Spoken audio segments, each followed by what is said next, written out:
TV7 Israel News is made possible thanks to your generous donations.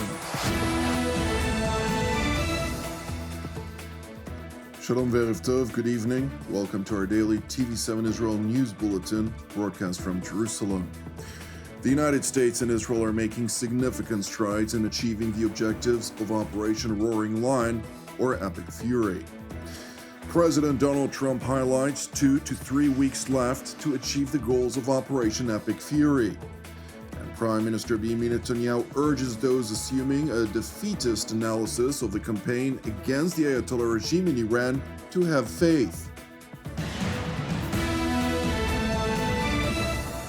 The United States and Israeli militaries continue to apply unceasing pressure on the Islamic Republic of Iran, while the terror arms of the Ayatollah regime are desperately trying to launch ballistic missiles and one-way attack drones at any possible target throughout the region. And according to U.S. Secretary of War Pete Hegseth, intelligence reveals widespread desertions, key personnel shortages, and growing frustrations among senior leaders in Iran.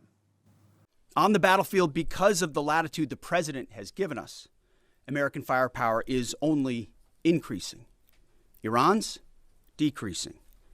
We have more and more options, and they have less. Just 1 month in, only 1 month, we set the terms. The upcoming days will be decisive. Iran knows that, and there's almost nothing they can militarily do about it. Yes, they will still shoot some missiles, but we will shoot them down.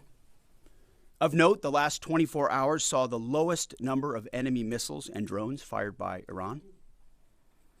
They will go underground, but we will find them.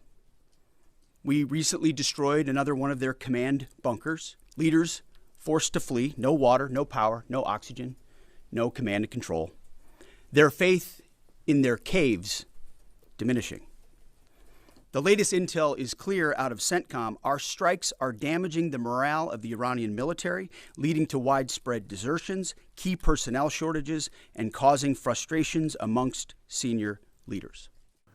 Chairman of the Joint Chiefs of General Staff in the United States, General Dan Kane, for his part, echoed the intensifying aerial campaign by the U.S. military, which include hundreds of strikes by hundreds of aircraft, including strategic bombers, able to degrade dozens of heavily fortified targets at once. Our joint force continues to focus on our military objectives as we systematically continue to degrade and destroy Iran's ability to project power and threaten stability beyond its borders. First, the joint force continues to destroy Iran's ballistic missile and UAS capabilities. We remain focused on interdicting and destroying the logistical and supply chains that feed these programs. And this remains a truly joint effort, prosecuted around the clock from air, land, sea, space, and cyberspace. Secretary Hegseth also revealed that General Kane and he had the opportunity to visit the American service members in the Middle East over the past weekend. I had the opportunity to visit our troops fighting in Operation Epic Fury. We were on the ground in CENTCOM on Saturday for about half the day. Suffice it to say, the trip was an honor. I had a chance to bear witness, and I witnessed the best of America. I witnessed warriors, a brotherhood of men and women, warriors all, active duty, guard, and reserve, united in their love for each other, their shared purpose, and their commitment to the mission. May God watch over all of them, each day and each night. May his almighty and eternal arms of providence stretch over them and protect them and bring them peace. In the name of Jesus Christ, and amen. Meanwhile, amid some confusion among Americans over the objectives and timing of the war, U.S. Secretary of State Marco Rubio sought to once again explain the reasoning behind President Donald Trump's decision.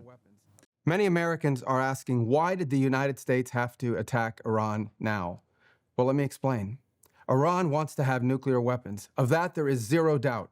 If what they truly wanted, which is what they claim, is nuclear energy, well, they could have nuclear energy like all the other countries in the world have it. And that is, you import the fuel and you build reactors above ground. That's not what Iran has done. They build their reactors and their facilities deep in mountains, away from the public glare, and they want to enrich that material. The same equipment that they could use to enrich material for energy, they could use to quickly enrich it to weapons grade. So it is clear that they've been offered every opportunity to have a nuclear program that allows them to have energy, not weapons, and every single time they have turned it down. But why the attack now? Well, what was Iran trying to do? Iran was trying to build a conventional shield, in essence, have so many missiles, have so many drones that no one could attack them, and they were well on their way. We were on the verge of an Iran that had so many missiles and so many drones that no one could do anything about their nuclear weapons program in the future. That was an intolerable risk.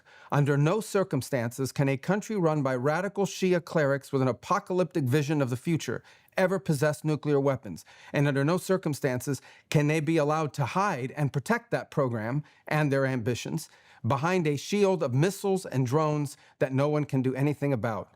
This was our last best chance to eliminate that conventional threat, that conventional shield that they were trying to build, and the president made the right decision to wipe it out now. That is the goal of this operation, to destroy their conventional missiles and their drone program so they can't hide behind it and finally have to deal with the world seriously about never, ever having nuclear weapons.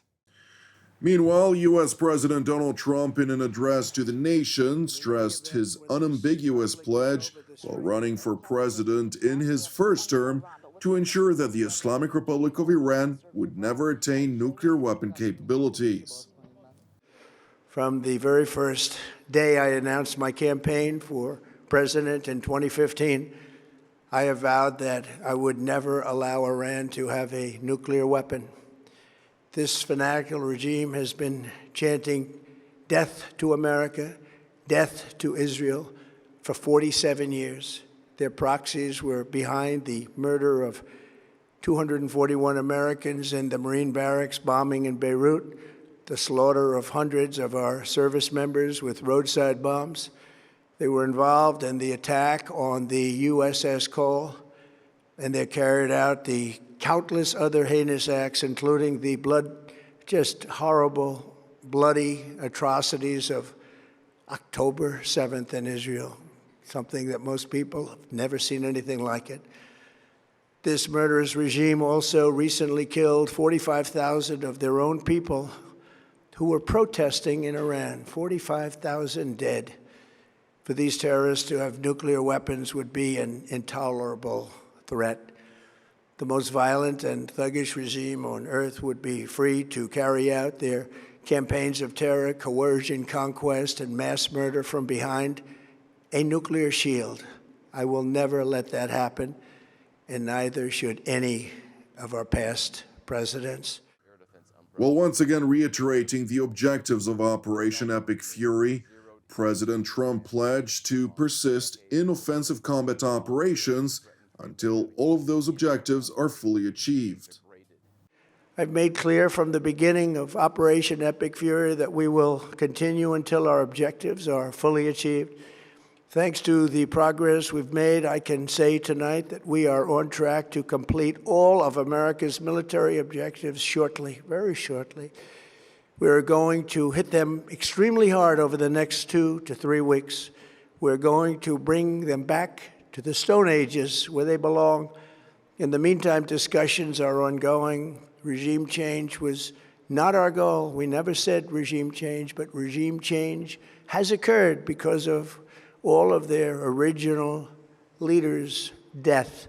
They're all dead. The new group is less radical and much more reasonable. Yet if during this period of time no deal is made, we have our eyes on key targets.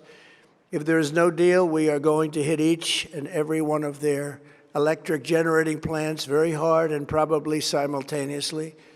We have not hit their oil, even though that's the easiest target of all, because it would not give them even a small chance of survival or rebuilding.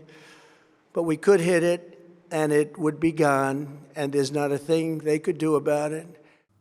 Turning to Jerusalem, we're ahead of the Feast of Passover, which commenced last night.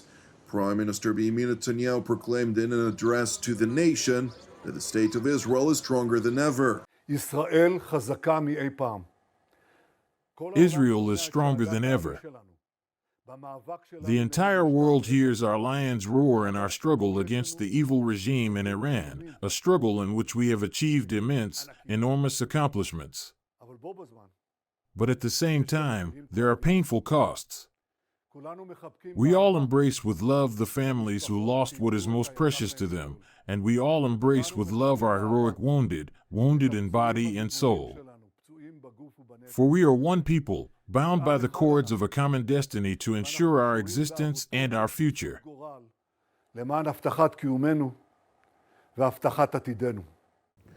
Prime Minister Netanyahu further highlighted the severe blows which Iran and its proxies faced in recent weeks, while urging those assuming an attitude of defeatism in their analysis to have some faith. תתחברו לרוח העם, לרוח הגבורה. Connect to the spirit of the people, to the spirit of heroism, to the spirit of victory of our mighty fighters.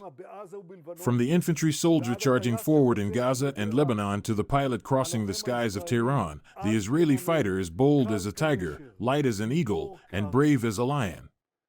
We will continue to crush the terrorist regime, we will fortify the security zones around us, and we will achieve our goals. In the Passover Haggadah, it is said, and it is this that has stood for our forefathers and for us, for not only one has risen against us to destroy us, but the Holy One, blessed be He, saves us from their hand.